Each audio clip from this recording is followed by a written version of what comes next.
Tea hub అనేది తెలంగాణ ప్రభుత్వం triple IT Hyderabad NALSAR university మరియు ఇండస్ట్రీ భాగస్వాముల సంయుక్తంగా స్థాపించిన భారతదేశంలోని అతిపెద్ద స్టార్టప్ ఇన్నోవేషన్ సెంటర్.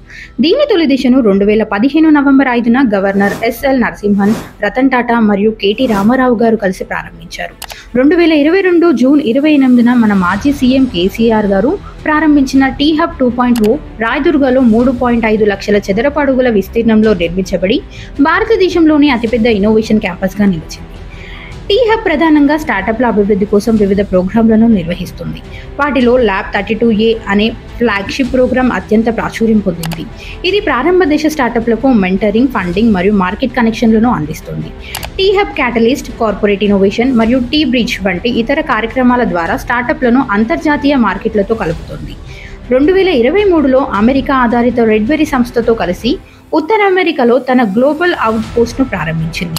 ఇప్పటి వరకు టీ హబ్ 2000కు పైగా స్టార్టప్లకు మద్దతు ఇస్తూ 100కి పైగా కార్పొరేట్ భాగస్వాములతో కలిసి పనిచేస్తోంది. టీ హబ్ లక్ష్యం యువ ఆవిష్కర్తలకు వనరులు, నెట్వర్క్ మరియు మార్గదర్శకత్వం అందించడం ద్వారా వారిని ప్రపంచ స్థాయి ఎంటర్‌ప్రెన్యూర్లుగా తీర్చిదిద్దడం. సంక్షిప్తంగా చెప్పాలంటే టీ హబ్ అనేది హైదరాబాద్ను భారత ఇన్నోవేషన్ మ్యాప్పై ఒక శక్తివంతమైన గ్లోబల్ స్టార్టప్ కేంద్రంగా నిలబెట్టిన ప్రాజెక్ట్. ఇలాంటి ఇన్ఫర్మేటివ్ వీడియోస్ కోసం ఇప్పుడే ఫాలో చేయండి ఫ్లిక్సా రియాలిటీ పేజ్ని.